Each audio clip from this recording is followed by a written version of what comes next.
Hello student, स्वागत है आपका वीएसआई चैनल में। तो आज हम लोग जो है वो इकोनॉमिक्स के पेपर जो है वो डिस्कशन करेंगे, मेनली उनके आंसर पर हम लोग बात करेंगे।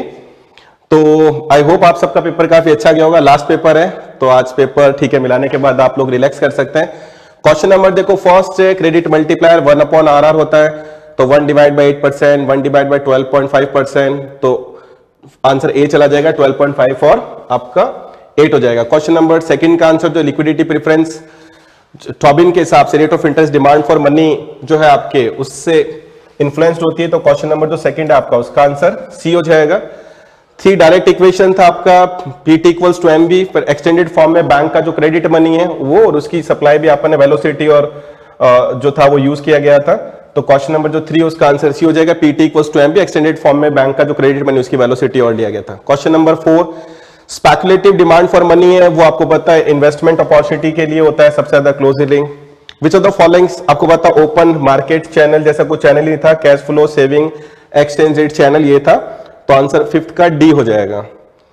क्वेश्चन नंबर उसके बाद में 6 पर आते हैं। देखो, तो if net factor income from abroad अगर नेगेटिव होगा तो जीएनपी स्मॉलर हो जाएगा जीडीपी से। क्वेश्चन नंबर आपका 6 का जो आंसर ए हो जाएगा। Question number 7 1/1 minus MPC plus आप स्मॉल एम करेंगे मार्जिनल प्रोपेंसिटी टू इंपोर्ट, तो आंसर आपका बी 2.27 हो जाएगा। क्वेश्चन नंबर 8 किस चीज को नेशनल इनकम की काउंटिंग में नहीं लेते हैं। देखो 12 सीबीएसई बोर्ड में रिटायर पेंशन को लेते हैं, लेकिन आईसीआई ने साफ लिखा हुआ है पेंशन ऑफ रिटायर्ड वर्कर को हम नेशनल इनकम ऐड नहीं करते। क्वेश्चन नंबर 8 का आंसर ए हो जाएगा। 9 में इधर कंज्यूम और इधर सेविंग, तो आपको पता है y equals to C plus S के इक्वल होता है। y किसके बराबर होता है, एस के बराबर होता है। क्वेश्चन नंबर 10 का आंसर आप न्यूमेरिकल सॉल्व करेंगे, आपका आंसर जो है बी 140 चला जाएगा। क्वेश्चन नंबर 11 पर आएंगे। Direct as it is module में ये लैंग्वेज दे रखा है, प्रोटेक्शनिस्ट जो है वो यूज किया जाता है, फॉरेन कंपटीशन, टैरिफ कोटा और नॉन टैरिफ पॉलिसी जो यूज की जाती है प्रोटेक्शन के लिए।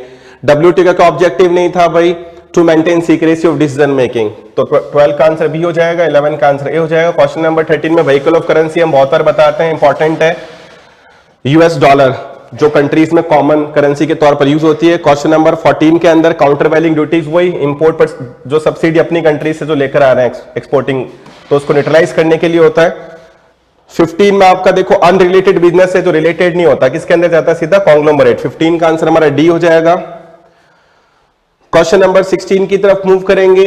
न्यूमेरिकल है, डायरेक्ट आप फॉर्मूला पुट करेंगे, nominal exchange rate real exchange rate into foreign price upon domestic price, answer इसका बी हो जाएगा। क्वेश्चन नंबर 17 में डायरेक्ट मॉड्यूल के अंदर टेक्निकल मेजर में दे रखा जो केवल प्रोडक्ट रिलेटेड होती है, स्पेसिफिक प्रोडक्ट प्रॉपर्टीज होती है, तो प्रोडक्शन प्रोसेस आ जाएगा। क्वेश्चन नंबर 18 में कौन सा बेनिफिट है इंटरनेशनल ट्रेड का, देखो अंडर प्रीवियस कंट्रीज वनरेबल हो जाती है, तो वो नॉट की अगर बात करें कौन सा बेनिफिट नहीं है तो डीमेरिट के अंदर जाता है, लेस वनरेबल नहीं मोर वनरेबल हो जाता है। क्वेश्चन नंबर 18 का आंसर सी हो जाएगा। 19 में टैरिफ रेट कोटा, देखो कॉम्बिनेशन है किसका, कोटा और टैरिफ, तो क्वेश्चन नंबर 19 का आंसर ए। क्वेश्चन नंबर 20 में देखो economic bad, pollution, tariff congestion, 20 का आंसर ए हो जाएगा। 21 देखो जो लीकेज का काम नहीं करेगा, प्रॉफिट डिस्ट्रीब्यूट करोगे तो इंजेक्शन होगा। 22 के अंदर जो गवर्नमेंट एक्सपेंडिचर और पेंशन है उसको गवर्नमेंट फाइनल कंजप्शन में लेते हैं, अगर आप मॉड्यूल में उठाओगे गवर्नमेंट फाइनल कंजप्शन एक्सपेंडिचर के पहली लाइन में ये तीनों पॉइंट लिखे हुए हैं। 23 के अंदर देखो ऑटोनॉमस अगर इंपोर्ट होगा देखो तो फिर पैसा बाहर जाएगा, कॉन्ट्रैक्शन का काम करेगा। Which of the following is not listed, fiscal policy का कौन सा ऑब्जेक्टिव नहीं है, देखो एक्सपोर्ट इंपोर्ट नहीं है, ये एफटीपी फॉरेन ट्रेड पॉलिसी का होता है। Main objective equal distribution of income, maintenance of price stability या फुल एम्प्लॉयमेंट लेना है। क्वेश्चन नंबर 25 के अंदर देखो ऐसी कैपिटल सिंगल यूज कर सकते हैं, ये रिपीट हो रहा है, पिछले अटेम्प्ट में भी ये क्वेश्चन था 2025 की अगर बात की जाए। सर्कुलेटिंग कैपिटल होता है, एंटरप्रेन्योर कौन होता है, जो रिस्क लेता है, इनोवेशन या फैक्टर ऑफ प्रोडक्शन को कंबाइन करता है। अनरिलेटेड प्रोडक्ट है अगर तो आपको पता है क्रॉस इलास्टिसिटी प्रोडक्ट के बीच में 0 होती है, तो 27 का आंसर बी हो जाएगा। 28 के अंदर नॉन प्राइस डिटर्मिनेंट में देखो कॉम्प्लीमेंट्री गुड्स हैं, अगर प्राइस राइज होगा जैसे पेट्रोल का प्राइस, कार की डिमांड डिक्रीज होगी, लेफ्टवर्ड डायरेक्शन में सिर्फ 28 का बी हो जाएगा। 29 में आप सब लोगों को बताओ अपॉर्चुनिटी कॉस्ट को हम बुक्स में एंट्री देते ही नहीं है, तो करेक्टर नहीं जाएगा। अल्टरनेटिव सैक्रिफाइस बाकी बातें सही लिखी हैं। क्वेश्चन नंबर 30 की अगर बात करें तो फॉलोइंग से मेजर रिफॉर्म, 1980 में कोई भी मेजर रिफॉर्म हुआ देखो करेंसी डिमोनेटाइजेशन नहीं हुआ था, सबसे ज्यादा एफडीआई केस में हुआ था, सर्विस सेक्टर में हुआ था। ब्राउनफील्ड प्रोजेक्ट आपकी एग्जिस्टिंग फैसिलिटी में होता है, आपको पता है ग्रीन फील्ड जो होता है उसमें एंटायर न्यू इंफ्रास्ट्रक्चर जो है वो फॉर्म किया जाता है। ई अमृत आपका टोटल वन स्टॉप डेस्टिनेशन है। सुनिए तो आपका किससे रिलेटेड था? पॉल्यूशन को कम करने के लिए, जहां पर प्रमोट करना था इलेक्ट्रॉनिक व्हीकल्स को। मेक इन इंडिया 2.0 में 15 मैन्युफैक्चरिंग, 12 सर्विस सेक्टर लिया था। इंडस्ट्रियल इंडेक्स के जो आपके 8 कोर सेक्टर है उसके अंदर आपको पता है कोल है, फार्मा है, क्रूड है, ये सारी चीजें आती हैं, तो कोल इसका आंसर हो जाएगा। लैसेज फेयर जो अप्रोच होता है आपको पता है, जिसका मतलब लैसेज फेयर का मतलब ही क्या होता है? फ्री इकोनॉमी किसमें मिलता है? जिसमें गवर्नमेंट का इंटरवेंशन मिनिमम हो, ए हो जाएगा। नेट डिवीजन पूल क्या होता है? जो सारे आपके जितने भी सब्सिडीज वगैरह हैं वो सारे डिडक्शन करने के बाद जो पैसा बचता है स्टेट और सेंट्रल के भी डिस्ट्रीब्यूट होता है, तो डी हो जाएगा। न्यूमेरिकल को आप सॉल्व करोगे 38 डेफिसिट बजट है, सीधा आप टोटल जो इतना एक्सपेंडिचर हो रहा है माइनस आप जितना भी रिसिप्ट आ रहा है रिवेन्यू माइनस करेंगे 6000 आ जाएगा। केवल रिवेन्यू डेफिसिट पूछ रखा है तो रिवेन्यू एक्सपेंडिचर रिसिप्ट लेंगे तो आंसर 5000 आ जाएगा।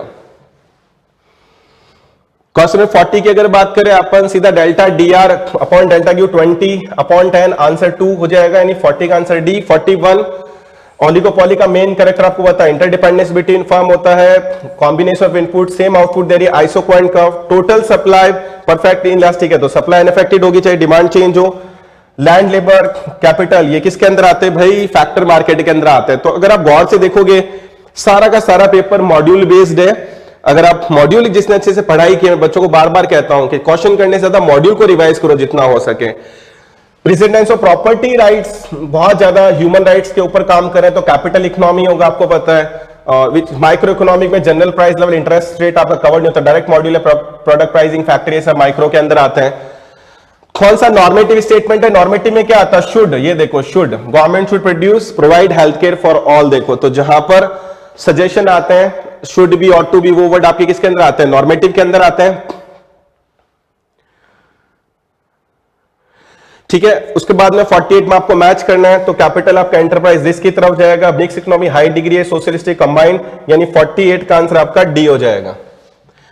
नेक्स्ट 49 देखो सीधा फ्यूचर कॉन्ट्रैक्ट पर जा रहा है, सीधा फॉरेन करेंसी के फ्यूचर पर जा रहा है, फॉरवर्ड मार्केट हो जाएगा, स्मॉल नंबर लार्ज बायर है, ओलिगोपॉली हो जाएगा। कौन सा करेक्टर सही नहीं है परफेक्ट के लिए? लॉन्ग रन के अंदर सभी को नॉर्मल प्रॉफिट मिलता है या सुपर नॉर्मल लिखा हुआ है, बी चला जाएगा। मोनोपोली मार्केट में एवरेज कॉस्ट रेवेन्यू से ज्यादा चल रही है, लॉस इनकर कर रहा है। यहां पर उसने क्रॉस इलास्टिसिटी मोनोपोली में बोला, मोनोपोली में कोई क्लोज सब्स्टिट्यूट होगा नहीं, क्रॉस इलास्टिसिटी जीरो। शायद फर्स्ट सेकंड क्वेश्चन यही था ना, अनरिलेटेड प्रोडक्ट के अंदर क्रॉस इलास्टिसिटी जीरो है, वेरी स्मॉल होगा। 54 में हम लोगों को एक बात पता है, देखो कि अगर गुड्स परफेक्टली सब्स्टिट्यूट होते तो कर्व हमें लीनियर मिलता और अगर परफेक्ट कॉम्प्लीमेंट्री होते तो एल शेप मिलता है। इस तरीके से जो इंटरसेक्ट कर रहे हैं आपको पता है, दो इंडिफरेंस का एक दूसरे को इंटरसेक्ट करते नहीं है तो लॉजिकली अब्सर्ड, आंसर सी हो जाएगा। 55 सीधा लिखा है पॉइंट ऑन डिमांड करो, लैंग्वेज क्या दे रखा है? देखो प्राइस क्वांटिटी रेशियो, ये रहा प्राइस क्वांटिटी रेशियो और रेसिप्रोकल ऑफ स्लोप। देखो डिमांड के स्लोप का रेसिप्रोकल, डिमांड का स्लोप क्या होता है? Delta P upon delta Q, ये उसका रेसिप्रोकल है। ये पॉइंट इलास्टिसिटी का फॉर्मूला होता है, alternative formula, lower segment upon upper segment के अलावा अल्टरनेटिव फॉर्मूला होता है। तो क्वेश्चन नंबर 55 का आंसर ए हो जाएगा। प्राइस में चेंज, रिवेन्यू में कोई चेंज नहीं, यूनिटरी इलास्टिक, सीधा एक्सपेंडिचर मेथड पर बेस्ड है। रिवेन्यू एक्सपेंडिचर मेथड अगर आपने पढ़ा हो, सीधा आपको आर्क इलास्टिसिटी का फॉर्मूला पूछा गया था, delta Q upon delta P into P1 plus P2 upon Q1 plus Q2। तो 57 का आंसर डी हो जाएगा। फॉर्मेट बड़ा अटपटा सा है पर आप delta Q upon delta P से इसको समझ सकते हैं। क्वेश्चन नंबर 58 की अगर हम बात करें तो इंडिया की इकोनॉमी का ट्रेजेक्टरी क्या रहा है हमें पता, सीधा एग्रीकल्चर से सर्विस की तरफ गए, इसलिए इंडिया की ग्रोथ जॉबलेस ग्रोथ रही है।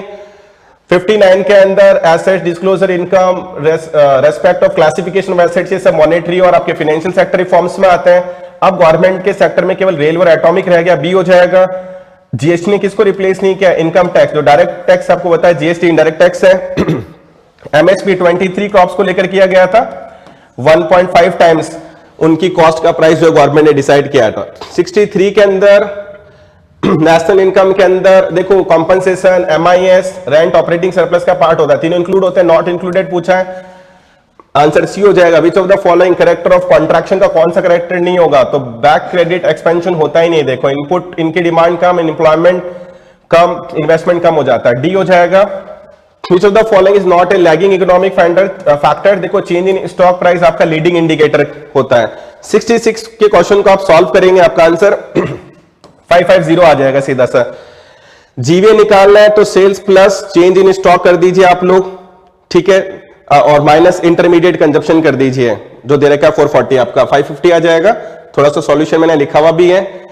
नेक्स्ट क्वेश्चन नंबर 67 की अगर हम बात करते हैं तो रिटर्न टू स्केल में आपको पता है लेबर कैपिटल 112244 एक सेम प्रोपोर्शन से इंक्रीज होते हैं, ऑल इनपुट सेम प्रोपोर्शन में। क्लास में कई बार पढ़ाया मैंने, ये numerical as it is module का है। देखो 610 में से 270, देखो ये फिक्स कॉस्ट होगी, 0 यूनिट पर टोटल कॉस्ट फिक्स कॉस्ट के बराबर होता है। 270 माइनस कर लो 340 डिवाइड बाय 4, 85 आ जाएगा आपका।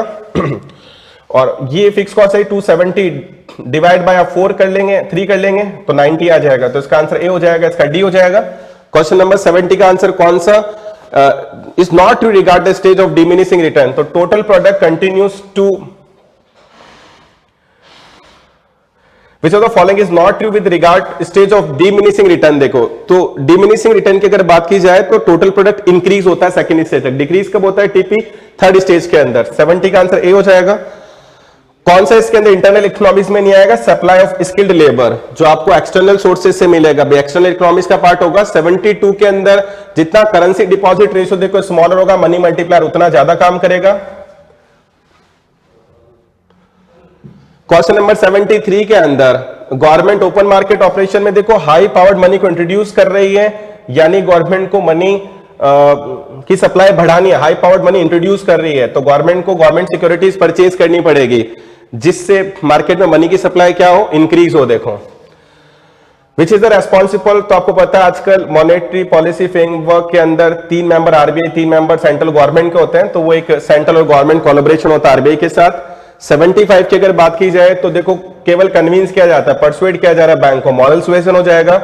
76 के अंदर the optimal average monthly holding का नेगेटिव रिलेशन होगा, देखो नॉमिनल इंटरेस्ट रेट के साथ, क्योंकि इंटरेस्ट रेट बढ़ती है तो हम पैसा इन्वेस्ट ज्यादा करते हैं, खुद के पास पैसा हम कम रखते हैं, तो 76 का बी हो जाएगा। 77 की अगर बात की जाए calculate GDP, if nominal GDP, सीधा फॉर्मूला लगा सकते हैं। आपको रियल जीडीपी निकालना तो nominal GDP upon price index into 100 कर लेंगे आप लोग, आंसर आपका 375 आ जाएगा। न्यूमेरिकल दे रखा है, जीडीपी एफसी निकालना है तो आप operating surplus MIS plus compensation of employ आप ऐड करेंगे तो एनडीपीएफसी आ जाएगा, जो लिखा है 5000, फिर डेप्रिसिएशन ऐड करेंगे तो 5300 आ जाएगा। उसके बाद एनआईटी को आप ऐड करेंगे तो 5700 आ जाएगा।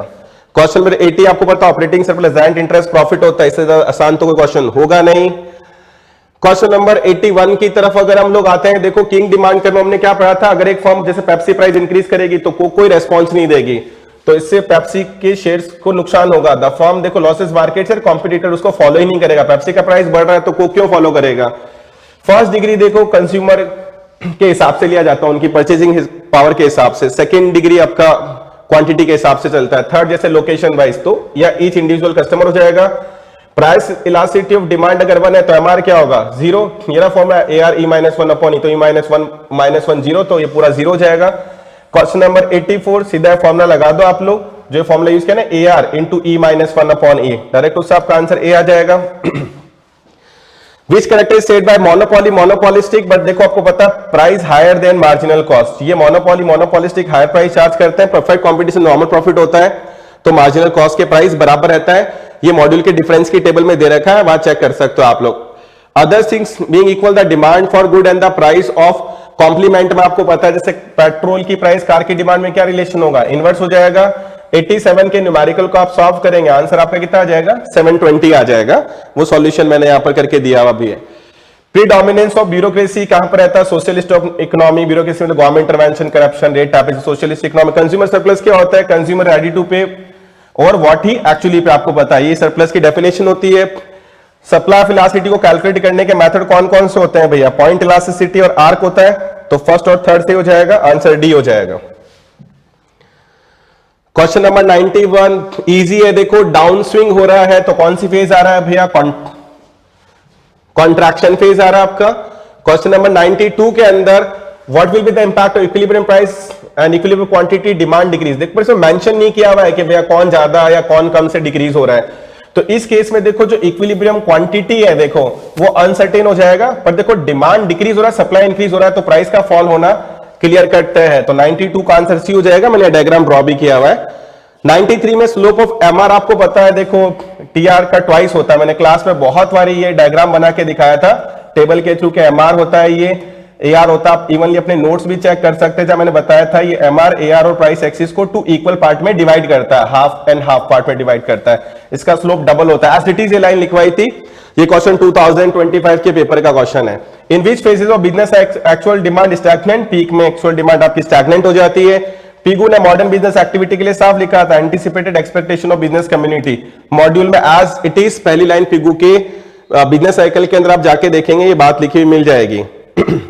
जीएसटी सबको पता है, कंपनसेशन बेस्ड टैक्सेशन सिस्टम होता है। वैट जो था इससे पहले वो प्रोडक्शन बेस्ड था। स्टैगफ्लेशन क्या होता है, जहां इन्फ्लेशन होता है प्लस अनएम्प्लॉयमेंट होता है, इसलिए स्टैगफ्लेशन को बहुत बुरा मानते हैं। यूजुअली वॉर जैसी कंडीशन में देखने को मिलती है, जहां इकोनॉमी में इन्फ्लेशन भी होता है और ग्रोथ नहीं होने के कारण से, एक नेगेटिव ग्रोथ के कारण से अनएम्प्लॉयमेंट भी ज्यादा रहता है। Which of the following 3 macro economic function में क्या नहीं आएगा, देखो ये मॉड्यूल में एज इट इज लिखा हुआ है। Economic growth, high level employment, price stability, अगर आप फिस्कल फंक्शन के पहले स्टार्टिंग में जाके पढ़ेंगे तो आंसर ए हो जाएगा। Government redistribution will lead to that. देखो गवर्नमेंट रीडिस्ट्रीब्यूशन में प्रोग्रेसिव टैक्स सिस्टम वगैरह लगाती है या सब्सिडी दे रही है मान लो पुअर सेक्शन को, पर इसे डिसइंसेंटिव मिल रहा है किसको, एंटरप्रेन्योर जो बेचारे हार्ड वर्क कर रहे हैं टेक्निकली के।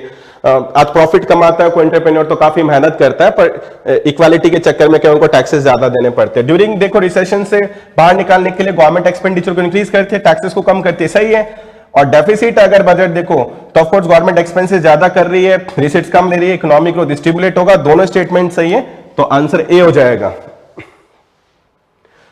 तो ये थे हमारे 100 क्वेश्चंस। आई होप 100 के 100 क्वेश्चन आपने सही किए होंगे। वनली मेरे पास उसके बाद व्हाट्सएप में मैसेज है जहां बच्चे कह रहे हैं सर मेरे को 1 या 2 क्वेश्चन के अंदर ही डाउट है या 2 या 3 क्वेश्चन के अंदर डाउट है, बाकी मेरा पूरा पेपर है वो अप्रोक्सीमेट सही है। यानी बहुत सारे बच्चों ने काफी हद तक अच्छे क्वेश्चन सॉल्व किए। और एक बात आपने ऑब्जर्व की होगी, 100 के 100 क्वेश्चन मॉड्यूल्स है। खासतौर से मैक्रो इकोनॉमिक्स की जब आप प्रिपरेशन करते हैं तो आप मॉड्यूल कोई अच्छे से पढ़े, उसके कंटेंट को अच्छे से पढ़े, कोई इधर उधर के क्वेश्चंस वगैरह करने की आपको जरूरत नहीं है। मॉड्यूल पर ही बने रहे, मॉड्यूल की कंटेंट पर फोकस करें, वहीं से पूरा पेपर आ रहा है। आई होप आपका पेपर अच्छा गया होगा। Thank you. एक और इंपॉर्टेंट बात मुझे आप लोगों के साथ शेयर करना था, जैसे आप लोग फाउंडेशन के एग्जाम से फ्री हो गए तो आप सोचेंगे सर आगे क्या करना है, क्वेरी होगा आगे क्या करना है। तो देखो जो वीएसआई के हमारे चेयरमैन सर हैं आरसी शर्मा सर, वो कल इवनिंग के अंदर एक फ्री सेमिनार लेंगे जिसका लिंक डिस्क्रिप्शन में आपको मिल जाएगा। उस लिंक से आप कल इवनिंग के सेमिनार को ज्वाइन कीजिए। वो आपको बताएंगे कैसे आप सीए को आगे की जर्नी को कंप्लीट कर सकते हैं, कैसे सीए के एग्जाम को आप क्रैक कर सकते हैं, फर्स्ट अटेम्प्ट में ही कैसे आप आगे इंटर और फाइनल को क्रैक करके कैसे जल्दी से जल्दी सीए बन सकते हैं, क्या स्ट्रैटेजीज और क्या उनका एक्सपीरियंस का फायदा उठा सकते हैं कल ये सेमिनार ज्वाइन करके। तो मैं उम्मीद करता हूं कि कल आप इस सेमिनार को ज्वाइन करेंगे। लिंक आपको डिस्क्रिप्शन में मिल जाएगा। Thank you.